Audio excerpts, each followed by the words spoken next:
अस्सलाम वालेकुम स्टूडेंट्स। जो हमारा आज का टॉपिक है वो है न्यूरॉन्स। जैसा कि प्रीवियस टॉपिक में हम लोगों ने नर्वस सिस्टम को डिस्कस किया था, तो मैंने आपको ये बताया था कि जो नर्वस सिस्टम है वो पूरी बॉडी के अंदर एक कम्युनिकेशन का सिलसिला है, मैसेजेस को इधर से उधर ट्रांसफर करने का, जिसके नतीजे में ऐसा होता है कि हमारी बॉडी जो है वो प्रॉपर फंक्शन कर पाती है। यानी हमारी बॉडी के तमाम ऑर्गन्स को पता चलता है कि उन्होंने क्या काम करना है और क्या फंक्शन परफॉर्म करना है। तो इन न्यूरॉन्स के जरिए से ही वो सारे के सारे मैसेजेस जो हैं वो ट्रांसफर होते हैं। बेसिकली ये जो न्यूरॉन्स हैं, these are the basic units of nervous system. ये जो नर्वस सिस्टम है ना सारा, ये न्यूरॉन्स से मिलके बना होता है। तो neurons is the function of nervous system responding to the environment and coordinating body activities is actually carried out by specialized cells neurons also called nerve cells। इनको हम नर्व सेल्स भी बोलते हैं। तो न्यूरॉन क्या है? स्ट्रक्चरल और functional unit है नर्वस सिस्टम का। अगर इसके स्ट्रक्चर की बात की जाए कि ये किस तरह से बना होता है, वैसे तो डिफरेंट टाइप्स के न्यूरॉन्स होते हैं और उनके डिफरेंट स्ट्रक्चर्स होते हैं, लेकिन यहाँ पर हमारे पास जो एक कॉमन स्ट्रक्चर है वो हर न्यूरॉन के अंदर होता है। लाइक सेल बॉडी हर न्यूरॉन के अंदर होती है, डेंड्राइट्स हर न्यूरॉन के अंदर होते हैं, एंड एक्सन जो है ये सबके पास होता है। सेल बॉडी क्या होती है जी? Cell body is an enlarge region of neuron cell. ये अगर आप यहाँ पर गौर से देखें इस न्यूरॉन को, तो इसके अंदर एक सबसे जो बड़ा रीजन है वो सेल बॉडी वाला है, इसको हम सेल बॉडी कहते हैं। ये वाला जो रीजन है इसको हम सेल बॉडी बोलते हैं। The nucleus of the neuron and most of its organelles are located in cell body। Cell body के अंदर यहाँ पर न्यूक्लियस मौजूद होता है न्यूरॉन का, और बहुत सारी ऑर्गेनेलीज भी इसके अंदर ही मौजूद होती हैं। The cytoplasm in cell body is characterized by the presence of Nissls granules। ये जो साइटोप्लाज्म है इसके अंदर छोटे छोटे ग्रेन्यूल्स होते हैं जिसको हम निजल्स ग्रेन्यूल्स का नाम देते हैं। These are group of ribosomes and rough endoplasmic reticulum. और ये जो ग्रेन्यूल्स हैं ये राइबोसोम्स के और रफ एंडोप्लाज्मिक रेटिकुलम्स के होते हैं। यानी कि इसके प्लाज्मा के अंदर रफ एंडोप्लाज्मिक रेटिकुलम और राइबोसोम्स जो हैं वो मौजूद होते हैं। उसके बाद आते हैं इसके डेंड्राइट्स। अब आप यहाँ पर देख सकते हैं कि सेल बॉडी के साइडों पर ये छोटी छोटी ब्रांचेस हैं। इन ब्रांचेस को हम डेंड्राइट्स बोलते हैं। डेंड्राइट्स की बात की जाए तो ये मेम्ब्रेन बाउंडेड एक्सटेंशंस हैं। एक्सटेंशंस बोलते हैं ना किसी चीज को खींचना, लंबा करना, तो ये बेसिकली इस तरह की एक्सटेंशंस हैं जो सेल बॉडी से बाहर निकल रही हैं।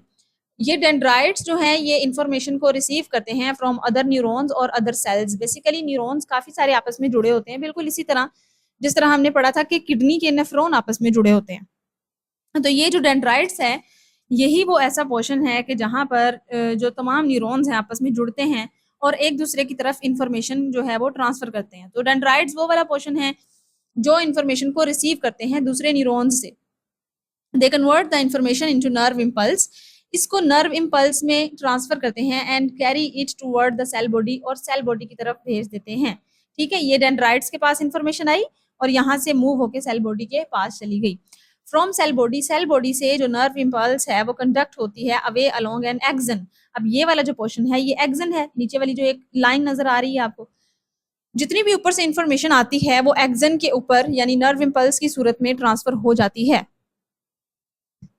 Motor and inter neurons receive nerve impulses. जो मोटर और इंटर न्यूरॉन्स हैं वो नर्व इम्पल्सेस रिसीव करते हैं फ्रॉम मैनी डिफरेंट सोर्सेज होते हैं उनके simultaneously. That is why they possess highly branch dendrites. इसी वजह से इनके पास जो है बहुत सारे डेंड्राइट्स होते हैं, क्योंकि इन्होंने बहुत ज्यादा इंफॉर्मेशन जो है वो रिसीव करनी होती हैं। उसके बाद आती है बात एक्सॉन की। अब एक्सॉन क्या होता है? जो एक्सन है हमारी बॉडी के अंदर ये एक लॉन्ग और मेम्ब्रेन बाउंडेड एक्सटेंशन है। अगेन एक्सटेंशन क्या है? एक लंबी चीज को बोलते हैं जो किसी चीज को लंबा कर रही होती है। तो ये भी जो है ये सेल की क्या है? इस न्यूरॉन की एक्सटेंशन है जो कि सेल बॉडी के साथ जुड़ी हुई है। It transmits nerve impulse. ये नर्व इम्पल्स को आगे भेजती है, ट्रांसफर करती है। आ न्यूरॉन में हैव अ सिंगल एक्सन। एक न्यूरॉन के पास एक ही एक्सन होता है और ब्रांचिंग एक्सॉन्स होते हैं। The end of an axon is called axon terminal. जहां पर ये एंड हो रहा होता है इस जगह पर इसको हम एक्सॉन टर्मिनल बोलते हैं। It may conduct and communicate with a muscle cell, a gland cell or another neuron।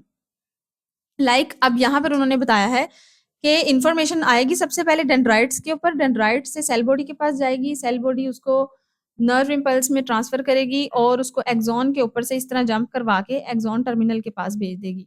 अब एक्सॉन टर्मिनल जो है, इन्होंने एक काम करना है, मिसाल के तौर पे पीछे से नर्व इम्पल्स आई है कि अपना बाजू हिलाना है, तो वो नर्व इम्पल्स इस एक्सॉन के ऊपर आई है, तो जाहिर है ये एक्सॉन जो है ये किसी मसल के साथ जुड़े होंगे। वो मसल कौन सा हो सकता है? वो हमारे आर्म का मसल होगा, यानी हमारे बाजू का मसल होगा, उसके साथ जुड़े होंगे, तो मसल्स को जो है इन्फॉर्मेशन जाएगी कि भाई अब तुम मूवमेंट प्रोड्यूस करो, तो ये वहां पर मूवमेंट प्रोड्यूस करवा देगा। तो ये था बच्चे हमारे पास एक न्यूरॉन का स्ट्रक्चर है, ठीक है। यहाँ पर एक एक्सॉन के अंदर से डीप स्ट्रक्चर बताया गया है। एक्सॉन के अंदर एक माइलिन शीथ होती है, उसके अंदर एक न्यूक्लियस होता है, शवान सेल्स होते हैं जिसके अंदर शवान सेल्स का न्यूक्लियस होता है, और ये जो छोटे-छोटे यहाँ पर दरमियान में नोड्स हैं, यानी कि किनारे हैं, इनको हम नोड्स ऑफ रेनवायर बोलते हैं। तो ये था एक न्यूरॉन का स्ट्रक्चर। अब आगे हम देखते हैं क्या कहता है। An axon can be quite long, एक एक्सन बहुत ज्यादा लंबा भी हो सकता है। The axon controlling the muscle in your feet are more than a metre long, कहता है कि जो एक्सॉन्स हैं आपके पाँव के अंदर, वो एक जो है वो more than a metre, 1 metre से भी बहुत ज्यादा लंबे होते हैं। And axon that extend from the skull to the pelvis, जो आपके दिमाग से आपकी पेल्विस तक, यानी कि आपकी हिप वाले एरिया तक जाते हैं। इन आ जिराफ, जिराफ के अंदर आर अबाउट 3 मीटर्स लॉन्ग, तो ये 3 मीटर्स लॉन्ग होते हैं। क्यों? क्योंकि जिराफ की स्पाइनल कॉर्ड भी बहुत ज्यादा लंबी होती है। अब देखें ना, हमारे दिमाग से मैसेज जा रहा है पाँव को कि चलना है, तो वो मैसेज किसी ना किसी जो है वो एक्सॉन के जरिए ही जाएगा ना, तो एक्सॉन्स को फिर लंबा होना पड़ता है। उसके अलावा बच्चे नर्वस सिस्टम के अंदर जो है ना हमारे पास न्यूरॉन्स भी होते हैं और कुछ सपोर्टिंग सेल्स भी होते हैं जिनको हम न्यूरोग्लिया या ग्लियल सेल्स बोलते हैं, ठीक है। न्यूरोग्लिया या गैंग्लियल सेल्स बोलते हैं। अब नर्वस सिस्टम के अंदर ये जो सपोर्टिंग सेल्स हैं जिनको हम न्यूरोग्लिया बोलते हैं, ये क्या करते हैं? न्यूट्रिएंट्स को सप्लाई करते हैं न्यूरॉन्स के पास। इनका काम यही है कि जो न्यूरॉन्स ने काम करना है उनको ये न्यूट्रिएंट्स प्रोवाइड करेंगे और वेस्ट को रिमूव करेंगे और इम्यूनिटी प्रोवाइड करेंगे, ताकि जो हमारे न्यूरॉन्स हैं वो अच्छी तरह से काम कर पाएँ, उनको अपनी न्यूट्रिशन मिलती रहे। ज़ाहिर है जिस तरह आपने पढ़ा है कि हमारी बॉडी में ब्लड है, तो ब्लड ने हर न्यूट्रिएंट को अपने अंदर कैरी करके बॉडी के तमाम ऑर्गन्स तक पहुंचाना होता है। इसी तरह न्यूरॉन्स तक भी तो पहुंचना होता है। न्यूरॉन्स तक अगर ब्लड नहीं पहुंचेगा तो न्यूरॉन्स भी काम करना छोड़ देंगे। 2 important glial cells are Schwann cells, 2 important cells होते हैं जिसको हम शवान सेल्स बोलते हैं, and oligodendrocytes, and oligodendrocytes, Schwann cells and oligodendrocytes, ये 2 तरह के सेल्स होते हैं। They are wrapped around the axons, ये एक्सॉन्स के गिर्द रैप हुए होते हैं ऑफ मैनी न्यूरॉन्स, काफी सारे न्यूरॉन्स के, मतलब हर न्यूरॉन के अंदर होते हैं। Here they make myelin sheets of multiple membrane layer around the action, और ये जो है वहां पर एक्सॉन के गिर्द एक मेम्ब्रेन की लेयर बना देते हैं जिसको हम माइलिन शीथ बोलते हैं। Schwann cells produce myelin sheath around the axon in the peripheral nervous system, ये जो शवान सेल्स हैं ये पेरिफेरल नर्वस सिस्टम वाले न्यूरॉन्स के इर्द गिर्द माइलिन शीथ बनाते हैं।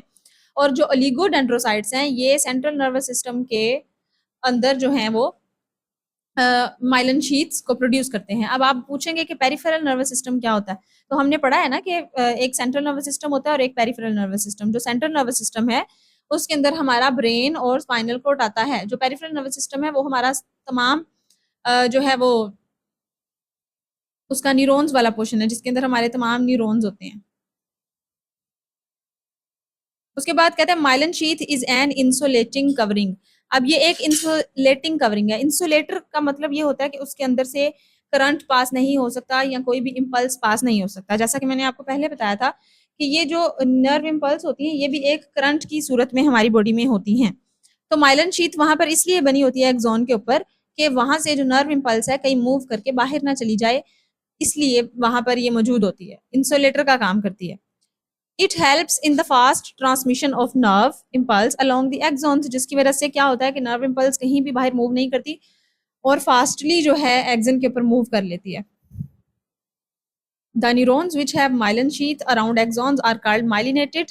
अच्छा, माइलिनेटेड न्यूरॉन्स वो वाले होते हैं जिनके इर्द गिर्द माइलिन शीथ होती है, और जिनके इर्द गिर्द ये लेयर नहीं होती उसको हम नॉन माइलिनेटेड जो है वो एक्सॉन बोलते हैं या न्यूरॉन बोल सकते हैं।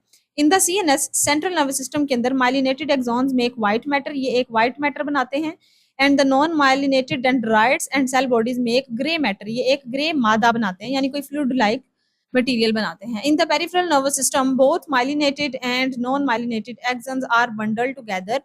पेरिफेरल नर्वस सिस्टम के अंदर ये आपस में मिल जाते हैं और नर्व्स को बना देते हैं। In myelinated neurons, the myelin sheath is interrupted at intervals of 1 to 2 millimeter by small gaps. अब यहाँ पर क्या होता है कि ये एक एक्सॉन है, ठीक है, इस एक्सॉन के ऊपर ना इस तरह का एक स्ट्रक्चर है, ठीक है, इस तरह का। अब इस स्ट्रक्चर के ऊपर वो बोल रहे हैं कि 1 से 2 मिलीमीटर के गैप से, यानी 1 से 2 मिलीमीटर के गैप से, ये समझ लें आपकी ये जो गैप है ये 1 मिलीमीटर का है, या ये 2 मिलीमीटर का भी हो सकता है।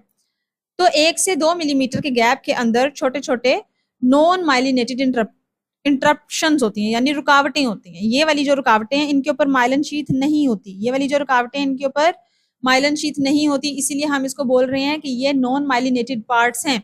These non-myelinated interruptions are called nodes of Renwier. Basically ये क्या है, नोड्स है ना, नुक्ते हैं, यहाँ पर रुकने की जगह है, वक्फे हैं, तो इनको हम बोलते हैं नोड्स ऑफ रेनवायर। अब रेनवायर इसलिए बोलते हैं क्योंकि जिसने इनको डिस्कवर किया था उसका नाम रेनवायर था, तो इसलिए हम इसको नोड्स ऑफ रेनवायर बोलते हैं। यहाँ पर हमारे पास कुछ टाइप्स हैं न्यूरॉन की, मेरे ख्याल से टाइप्स जो है हम अगले लेक्चर में पढ़ेंगे। तो अगर इस लेक्चर के जो है वो बोर्ड के पॉइंट ऑफ व्यू से बात की जाए या एग्जाम के पॉइंट ऑफ व्यू से बात की जाए, तो ये एक इंपॉर्टेंट लॉन्ग क्वेश्चन के सूरत में आपसे पूछा जा सकता है, न्यूरॉन्स का इंपॉर्टेंट लॉन्ग आ सकता है। उसके अलावा structure of neuron short question plus long question के हिसाब से आपसे पूछा जा सकता है। उसके अलावा डेंड्राइट्स हैं, एक्सॉन्स हैं, सेल बॉडीज हैं, इनकी डेफिनेशंस और डिफरेंसेस भी पूछे जा सकते हैं। और मेन बात यह है कि आपने इसकी डायग्राम लाजमी बनानी है। अगर मैं आपको यहाँ पे इजी वे में बता दूं तो आपके लिए आसानी हो जाएगी। आप देखें, आपने सबसे पहले एक छोटा सा न्यूक्लियस बनाना है, ठीक है, न्यूक्लियस बना के उसके इर्द गिर्द इस तरह से आपने ना एक सेल बॉडी बना लेनी है। पहले इस तरह से आपने सेल बॉडी बना ली, उसके फिर इर्द गिर्द बाहर न्यूरॉन छोटे छोटे डेंड्राइट्स बनाने हैं, ठीक है, डेंड्राइट्स बना लिए। अब यहाँ पर नीचे एक्सॉन्स बनाने हैं इस तरह से,